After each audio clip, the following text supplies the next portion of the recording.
말씀은 이제 역대상을 보겠습니다. 역대상 13장 역대상 13장 1절 말씀부터 14절까지 전장을 읽겠는데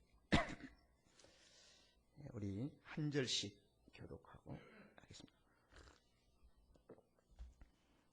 다윗이 천부장과 백부장 곧 모든 장수로 더불어 의논하고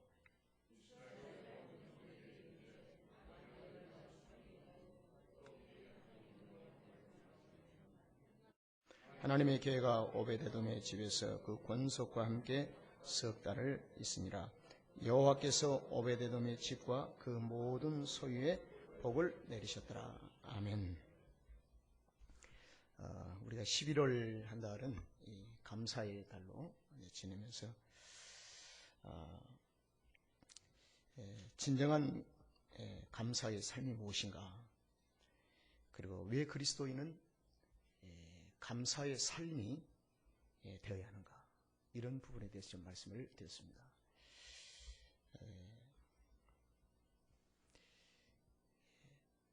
육신적인 부모님들은 부모님의 환경에 의해서 살아가는 자녀들이 종종 부모님을 향해서 원망합니다. 나를 왜 이렇게 태어나게 했습니까? 그때 그 얘기를 듣는 부모님의 마음은 미어질 듯 아픔이 있죠. 나는 선택에 의해서 태어난 것이 아니고 그냥 부모님에 의해서 태어났습니다. 이렇게 많은 사람들이 얘기를 하죠. 그러나 결론은 나라고 하는 이 존재가 땅에서 존재할 수 있는 것은 부모님이라고 하는 혈통이 있었기 때문에 내가 존재한다고 하는 그 존재의 의미에서 부모에게 마지막에는 그래도 감사합니다 라는 이런 구체적인 표현을 하고 삽니다. 그리스도인들은 왜 감사해야 되는가? 생명을 받았기 때문에. 이 생명은 하나님께서 많이 주실 수 있는 생명입니다. 그런데 이 생명은 반드시 예수 그리스도를 통해서만이 줄 수 있는 생명이에요. 그래서 성경은 예수님을 생명이라고 합니다. 예수가 없는, 메시아가 없는 하나님께서 우리에게 생명을 줄 수가 없는 거예요. 그래서 유대인들은 여호와 하나님을 섬기지만 그들에게는 예수님을 받지를 못하기 때문에, 인정치 않고 받아들이지 못하기 때문에 그들은 생명이 없습니다. 그래서 율법 아래 있는 자들은 생명이 없다고 표현을 해요. 그래서 이스라엘 사람들은 아직도 생명이 없어요. 하나님의 경륜과 하나님의 섭리 가운데에 그 백성을, 하나님의 이스라엘을 모으시는 하나님의 거룩한 경륜이 있지만 지금 현재 생명을 받지를 못했다는 것이죠. 그러나 우리는 하나님을 믿을 뿐만 아니라 하나님이 보내신 예수 그리스도를 나의 구주로 믿었기에, 그분을 영접했기에 우리는 생명이 주어지게 된 겁니다.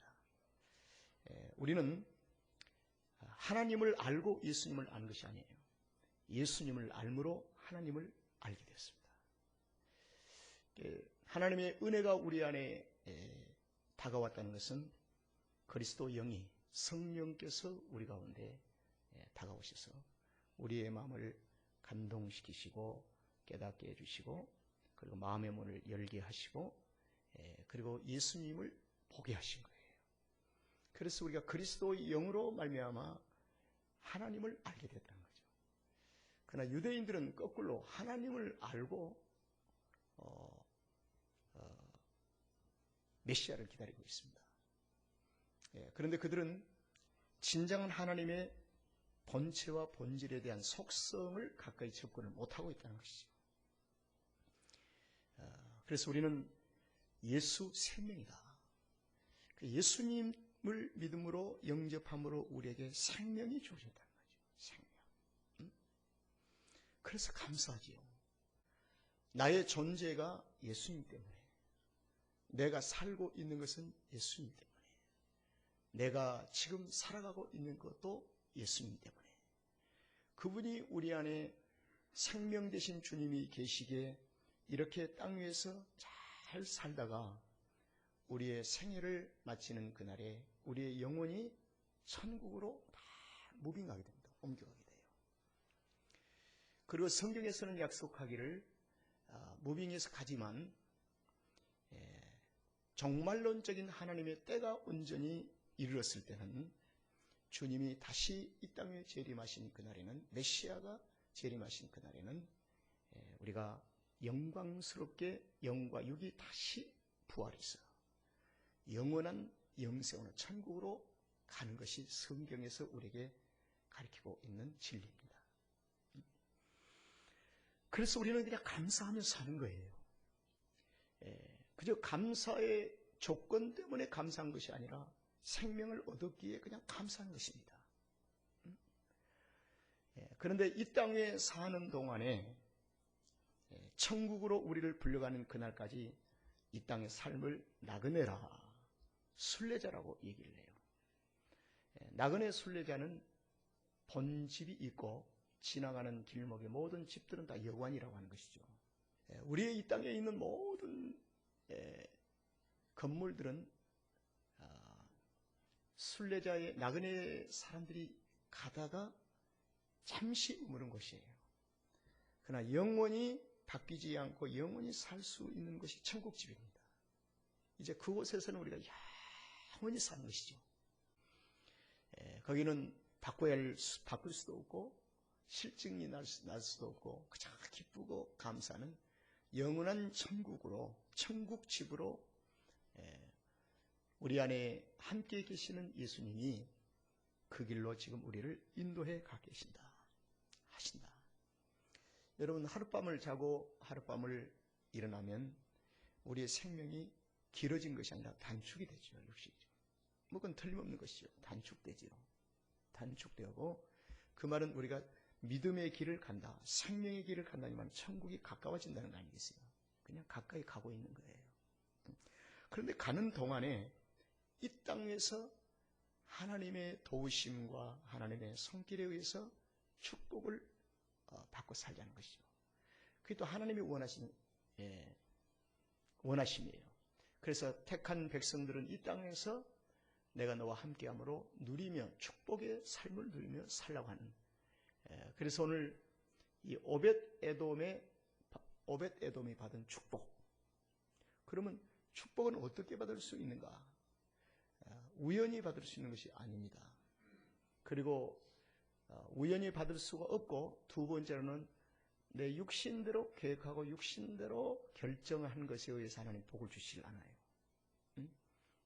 육신대로 결정하고 육신대로 생각하고 육신적인 지식과 감정으로 결정한 것을 하나님이 거기에 함께하지 않아요.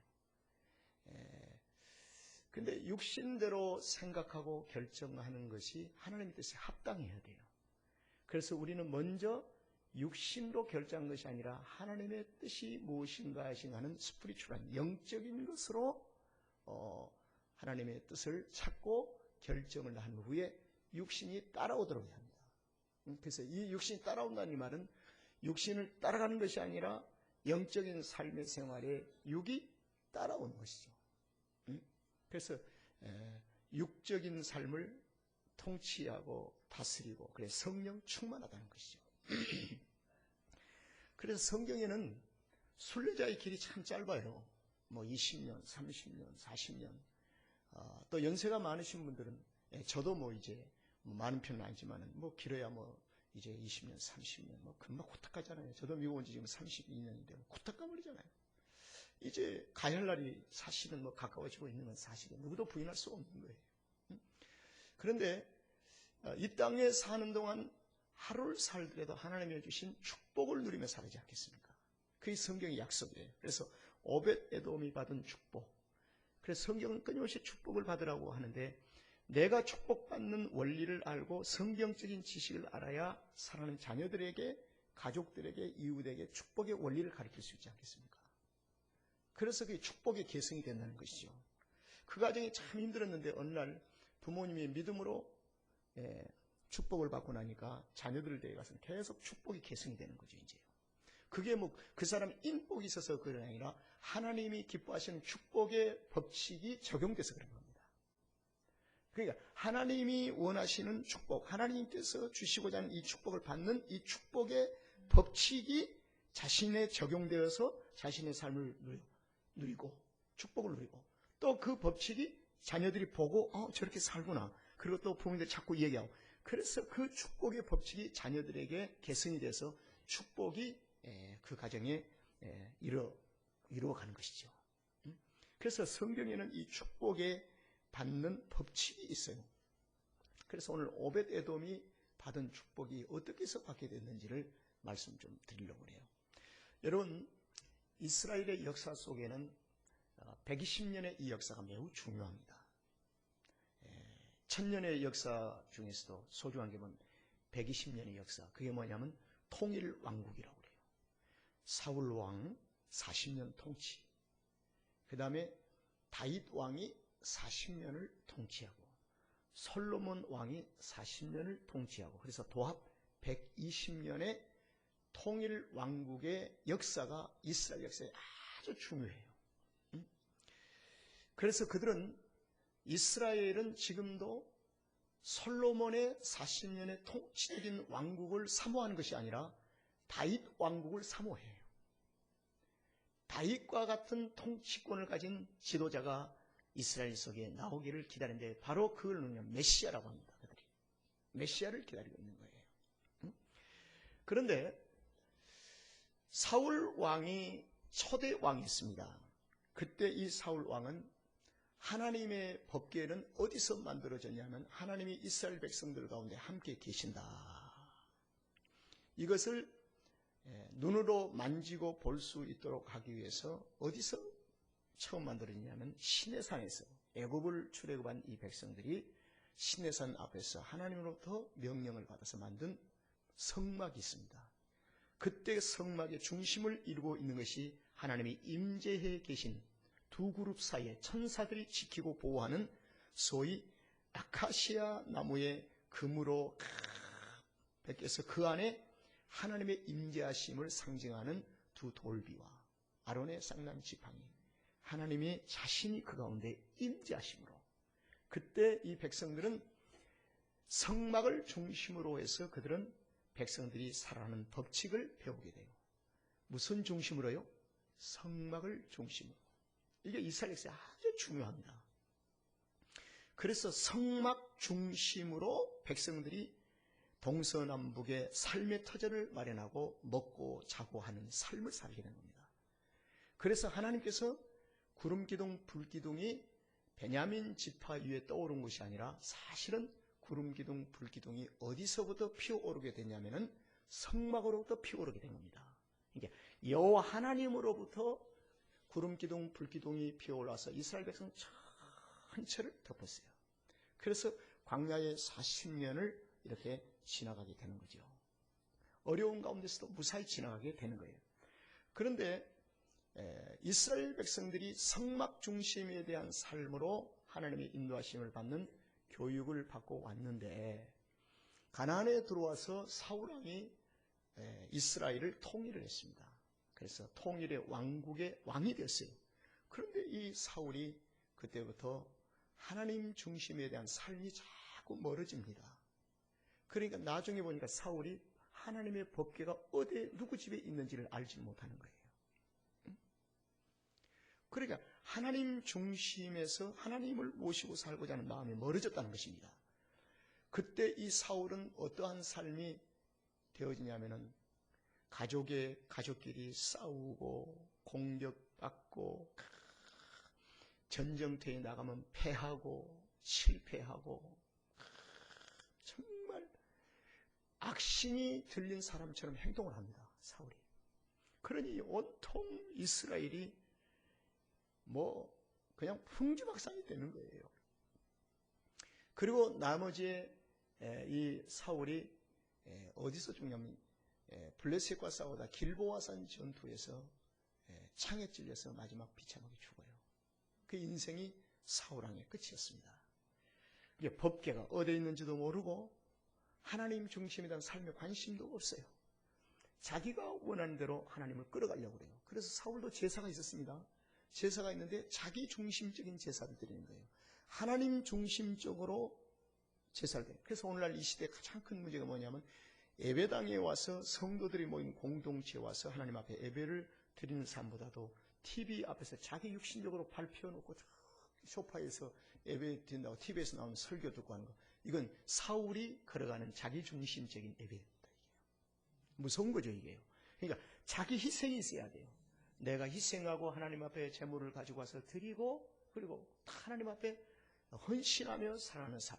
그래서 하나님 앞에 드려지는 삶. 이것이 바로 하나님 중심의 삶이에요. 그래서 사울왕은 자기가 편리한 대로 성령까지 가지 아니하고 자기 집에서도 또 이웃집에서 마음대로 그냥 제사 드린다고. 그래서 오늘도 TV로 예배드리고 뭐 다리 꼬고 소파에 앉아서 예배드리고 그냥 예배를 마치는 거예요. 그것은 사울왕의 예배였습니다. 이게 사울왕이 하나님 중심에서 멀어지는 거예요. 근데 다윗 왕은 하나님 중심으로 해야 되겠다. 우리의 장인 어린이였던 사울 왕의 40년의 역사를 볼진데 하나님 중심에서 멀어진 결과가 저렇게 비참하구나. 그래서 다윗은 결심을 합니다. 나는 이제부터 사울 왕의 계승을 받지 아니하고 하나님의 기름 부으심을 받은 자로 하나님의 그 축복을 내가 받아서 자녀들에게 물려줘야 되겠다. 그래서 다윗 왕의 하나님으로부터 축복받은 계승 축복의 원칙을 가리켜 누구에게요? 솔로몬에게 물려준 겁니다. 솔로몬이 축복을 받았죠. 그런데 솔로몬이 말년에 하나님 중심에서 멀어져 버려요. 그래가지고 그 축복을 계승을 못 해버려요. 그래서 르호보암이 그 솔로몬의 아들이 엄청난 고생을 하게 되는 거죠. 다 비참하게 되는 거예요. 이게 축복을 계승을 못 해버리고 마는 겁니다. 이게 다윗은 아들 솔로몬에게 축복이 삶을 사는 것을 가르쳤고 축복을 계승해서 솔로몬이 꽃을 피운 거예요. 그래서 이 다윗은 하나님을 중심으로 하나님의 중심으로 통치를 합니다. 이건 하나님 중심입니다. 눈에 보이는 하나님의 법궤를 빨리 모셔오자는 것입니다. 법궤가 어디 있냐는 걸 찾는 거예요.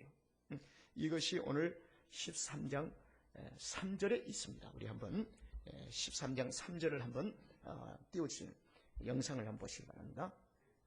자, 띄워주세요. 성경을 좀 다 띄워놓고 자, 보세요.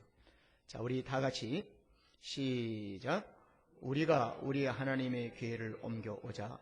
사울 때에는 우리가 궤 앞에 묻지, 그러니까 사울 때에는 하나님의 궤 앞에서 묻지 아니하고 자기 마음대로 결정하고 자기 마음대로 했다는 겁니다. 그러나 우리는 이제 하나님의 궤를 모셔오자. 그래서 하나님의 궤 앞에 우리의 미래에 대한 삶을 묻고 그분의 결정과 그분의 인도함을 따라 살자고 말입니다. 이게 다윗이 온 백성들에게, 자 1절부터 2절, 자 1절에 다윗이 천부장과 백부장 곧 모든 장수로 더불어, 그러니까 다윗 왕이 천부장 사회 지도자들입니다. 지도자들을 다 불러 모으고 그 다음에 2절 이스라엘의 온 회중에게 이르되 만일 너희가 선히 여기고 또 우리 하나님 여호와께로 말미암았으면 우리가 이스라엘 온 땅에 남아있는 우리 형제와 또 저희와 함께 들어있는 성읍에 거하는 제사장과 레위 사람에게 보내어 저희를 우리에게로 모이게 하자. 다 하나로 모이게 하자. 모여서 3절에 우리가 하나님의 궤를 옮겨오자는 것입니다. 옮겨오자. 자, 이것이 축복의 공식입니다. 먼저 해야 할 일이 뭐냐면 하나님의 법궤를 옮겨와야 돼요. 이게 축복의 문을 여는 거예요. 그리스도인들은 믿는 자는 신앙의 첫 단추를 열지 않고는 안 됩니다. 반드시 신앙의 첫 단추를 열어야 돼요. 제가 지난주에도 누구 그런 얘기했지만 신앙의 첫 단추를 열지 않고 우리가 그냥 내 생각대로 가는데 뭐 이상이 없는 것 같아요. 그런데 사실은 밑에서 벽돌이 한 장씩 두 장씩 빠져나가는 거예요. 그걸 모르는 거예요. 인생은요. 모르는 겁니다. 그래서 어느 날 벽돌이 많이 빠져나갔을 때 그때서야 아는 거예요. 그게 우리의 신앙의 지혜와 이 공식은 뭐냐면은 하나님의 법궤를 모셔오자는 것입니다. 옮겨오자는 거예요. 그러니까 신앙의 가장 중요한 것이 뭐냐면은 먼저 하나님을 모시는 겁니다. 그래서 법궤를 모셔. 근데 사울 때는 그렇지 않았다는 거예요. 이것이 바로 다윗이 제안을 하게 됩니다. 천부장, 백부장, 온 이스라엘 백성들을 다 모으고 회중들에게 하나님의 법궤를 옮겨옵시다 라고 제안을 서제스트를 하니까 백성들이 뭐라고 답을 했겠어요? 그렇게 합시다. 이게 이제 축복의 문이 열리는 은혜입니다. 은혜 받았다는 말이 뭡니까? 하나님의 말씀 앞에 아멘 할지어다. 그렇게 하겠습니다 라고 하는 거예요. 입으로 시인하고 마음에 믿어 먼저 선포한 것입니다. 자, 이것이 4절의 말씀인데, 자, 이제 이렇게 다윗 왕이 할 때 4절에 백성들이 뭐라고 얘기하는가 봅시다. 시작. 뭇 백성이 이 일을 선히 여김으로 온 회중이 그대로 행하겠다고 한지라. 선히 여겼다는 거예요. 그렇게 합시다 라는 거예요. 아멘 하는 겁니다. 뭇 백성이 그 일을 선히 여김으로. 여러분, 모든 이스라엘 백성들이 사울의 통치 밑에서 경험을 했습니다. 평안할 날이 하루도 없어요. 가족끼리 지지고 볶고 살죠. 사울왕이 아침에 일어나면 뭐라고 합니까? 오늘 다윗을 어떻게 이 사이를 어떻게 잡아 죽일고, 그 다음에 저 블레셋은 어떻게 막을고, 맨날 그 전략만 짜는 거예요. 그러니 집안 싸움, 대외적인 싸움. 그래서 이 백성들이 지쳐버리고 말았습니다.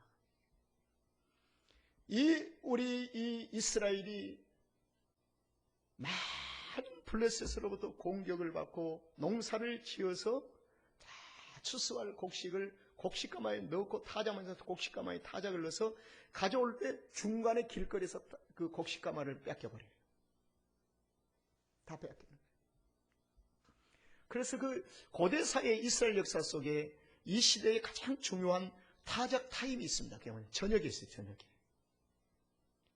뺏기지 않으려고 몰래 타작을 했습니다. 타작은 낮에 해야 되잖아요. 그래도 다 뺏기는 거예요. 그래서 이스라엘 백성들이 다윗이 처방을 내립니다. 우리는 하나님의 법궤를 모셔와야 삽니다. 사울왕 때는 하나님의 법궤를 무시하고 살았습니다. 그리고 중심으로 살지 않았습니다. 묻지 않았습니다. 그러니 이제 우리는 하나님의 법궤를 모셔온 길만이 사는 길입니다. 이렇게 백성들에게 다윗 왕이 스피치를 할 때 백성들이 그 일을 선히 여김으로 빨리 모셔옵시다. 이건 은혜 충만한 거예요. 성도가 이 단계에 되어야 은혜 받았다고 합니다. 그래서 하나님의 말씀이 우리 안에 임할 때 아멘 하는 것이 축복의 문을 여는 길이에요. 축복의 문을 여는 길. 그러면 이제 하나님의 법궤가 어디에 있느냐는 거예요. 어디에. 하나님의 법궤를 찾아야 돼요. 그래서 법궤를 수소문해 봤더니 기럇 여하림이라고 하는 곳에 법궤가 있다는 것입니다. 기럇 여하림이라는 이곳은 뭐냐면 유대 땅에 속한 남쪽 지방에 있는 하나의 동부 지방에 있는 땅인데 그 땅에 하나님의 법궤가 방치되어 있다는 것입니다. 그러면 누구 집에 있느냐? 그렇게 이제 추적해서 물어갑니다. 그래야 할 때 성경원이가 기럇 여하림에 있는 아비나답의 집에 있습니다. 그런 거예요. 아비나답 집에. 그래서 다윗 왕이 친히 부하들을 이끌고 레위 족속들을 이끌고 아비나답의 집으로 갑니다. 이 아비나답이 지파별로 레위 지파랍니다. 자, 여기 신기한 은혜가 있습니다. 하나님은 이방인의 집에 계시지 않습니다. 육체에 계시지 아니하고 예수 그리스도의 십자가의 보혈의 피로 죄사함을 받은 새 생명이 있는 예수 그리스도의 영이 있는 곳에 하나님이 함께 계십니다. 이게 원리예요. 그런데 기럇 야아림에 있는 아비나답의 집이 레위 지파였습니다. 그런데 하나님께서 레위 지파가 아닌 이방 집에 하나님의 법궤가 있으면 그 집이 하나님의 진노 속에 들어가 버려요. 그런데 아비나답의 집에 법궤가 있었던, 침묵하고 있었던 것처럼 보이지만 있었던 것은 레위 지파였기 때문에. 그러나 레위 지파의 집에 있었지만은 사울왕도 철저하게 소외를 받은 그랬습니다. 가장 이스라엘 역사 속에 사울왕의 40년 통치 속에 많은 지파 속에서 가장 소외받은 지파가 무슨 지파냐? 레위 지파입니다. 레위 지파는 제사를 드려야 되고 하나님의 말씀을 가르쳐야 되고 희생을 가르치고 헌신을 가르쳐요. 그러니까 사울이 듣기 싫은 거예요. 성도는 하나님의 제단의 희생과 헌신이 듣기 싫어지면 큰일 납니다. 교회는 주님 오신 그날까지 희생을 가리키고 헌신을 가리킬 때마다 그것을 아멘으로 받을 수 있는 믿음의 분량이 되어질 때 복이 있는 자예요. 그게 무거운 짐이 되어지고 자꾸 듣기 싫어지고 부담이 되어지고 하는 것은 참 불행한 일입니다. 여러분, 우리의 신앙을 테스팅해 볼 수가 있는 거예요. 내가 지금 하나님의 사람으로, 영적인 사람으로 준비되어 있는가를 한번 보시길 바랍니다. 물론 내가 하나님 앞에 헌신을 해야 되는데 그 헌신의 삶을 드리지 못한 것을 미안하게 생각하고 주어진 삶에 고백하며 하나님 앞에 기도하는 사람도 있습니다. 그건 아름다운 모습이죠. 그러나 헌신 자체가 싫고 희생 자체가 싫고 무슨 나도 살기가 힘든데 무슨 헌신과 희생을 하느냐, 이거 자체가 거부 반응으로 온다면 이것은 참으로 육적인 사람일 수밖에 없다는 거예요. 아비나답의 집에 들어있는 하나님의 이 법궤가 침묵하고 조용히 있는 것입니다. 아비나답 집에. 그래서 기럇 여아림의 유대 땅에 속한 땅에 있는 살고 있는 레위 지파인 아비나답의 집에 하나님의 법궤가 있다는 사실을 알게 됐습니다. 그래서 다윗이 무리들을 이끌고 기럇 여아림까지 가는 거예요. 자, 이것이 바로 5절, 6절을 한번 보겠습니다. 자, 5절. 자, 시작. 이에 시작. 이에 다윗이 애굽의 시월 시내서부터 하맛 어기까지 온 이스라엘을 불러 모으고 기럇 여아림에서부터 하나님의 길을 메어 오고자 할세, 다윗이 온 이스라엘을 거느리고 바알 곧 유다에 속한 기럇 여아림에 올라가서 여호와 하나님의 길을 메어 오려 하니 이는 여호와께서 두 그룹 사이에 계심으로 그 이름을 일컫는 괴라. 이거 끄지 말고 그대로 놔둬요.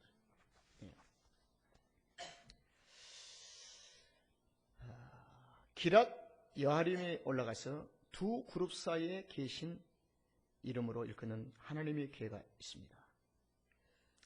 이제 다윗이 무리들을 이끌고 레위 지파를 이끌고 아비나답의 집으로 갑니다.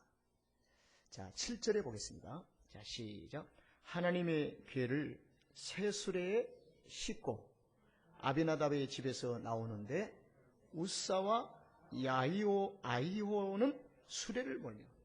레위 지파예요. 그러니까 지파별로 수레에다가 법궤를 싣고 우사와 아이호가 수레를 끌고 밀고 이제 아비나답에서 나옵니다. 온 이스라엘의 백성들이 이제 관심이 집중되었죠.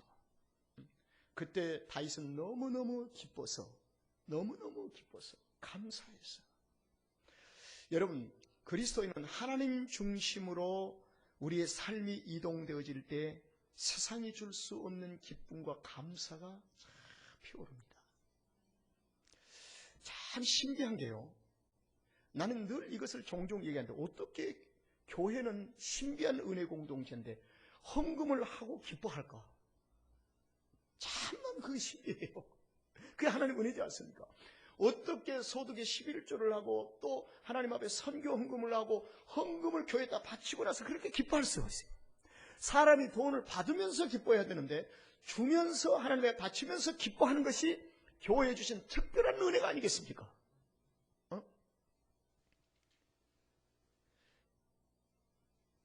저도 교회에다가 헌금을 하고 나면 기뻐요. 기뻐. 감사해요. 감사해요. 이게 교회의 은혜죠. 하나님이 주신 은혜 공동체죠. 그래서 이스라엘이 온 회중들이 지금 하나님 앞에서 힘을 다하여 뛰어놀며 노래하며 수금을 들고 비파를 들고 소고와 재금과 나팔과 주악을 하면서 기뻐합니다. 얼마나 기뻐하겠습니까? 하나님의 법궤를 가지고 오는데요. 자, 보세요. 하나님의 법궤를 가져오는 다윗은 자신보다 위에 계신 누구의 통치권을 인정하는 것입니까? 하나님을 통치권을 인정하는 거예요.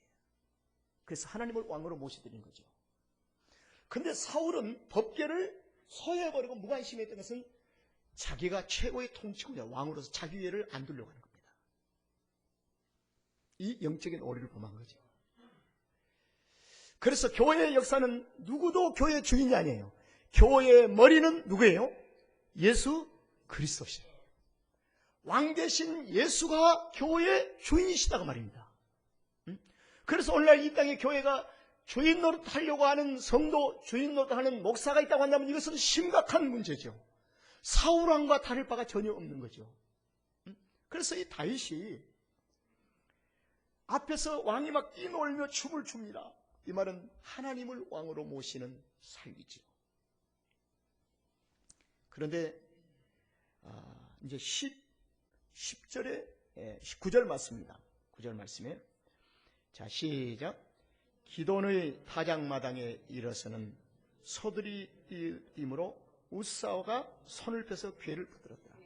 자 이게 뭐냐면요. 그 당시는 타작마당이 좀 넓은 그 이제 지나가는 길목이죠. 타작마당. 기돈의 타작마당을 지나가는데 소들이 띠므로 끌던 수레를 끌던 주변에 있는 소들이 막 뛰고 이제 야단을 하니까 깜짝 놀랐어요. 이 수레가 넘어질 것 같으니까. 그 당시에 우사가 수레를 밀고 수레를 인도해 가던 우사가 어떻게 했어요? 하나님의 법궤를 만졌어요. 잡았어요. 왜? 떨어지지 않기 위해서. 좋은 일 했어요? 나쁜 일 했어요? 예? 좋은 일 했어요. 근데 어떻게 됐어요? 하나님의 진노로 죽었어요. 인간의 생각에 좋은 일이 반드시 하나님의 진리와 일치를 하지 않습니다. 육체에 선한 것이 하나님의 선한 것이 아닐 수도 있다는 겁니다. 이 원리예요. 왜 그러는가?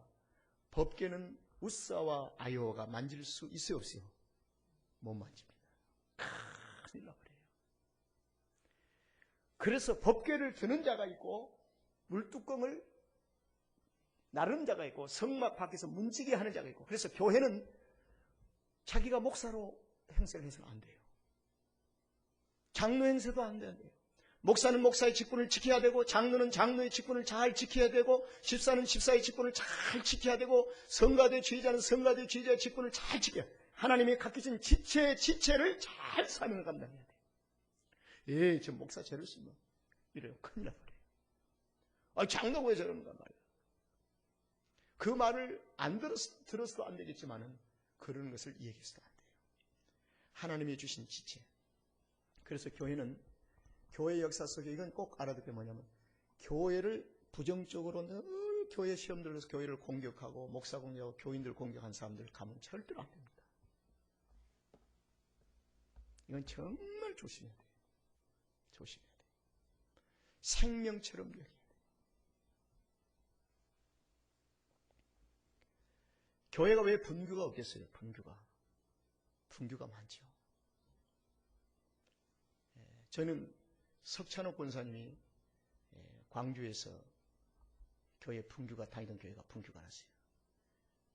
그래서 그때 참 오래전입니다. 전화 왔어요. 시목사님 어떻게 했으면 좋겠어요? 빨리 떠나십시오. 그랬어요.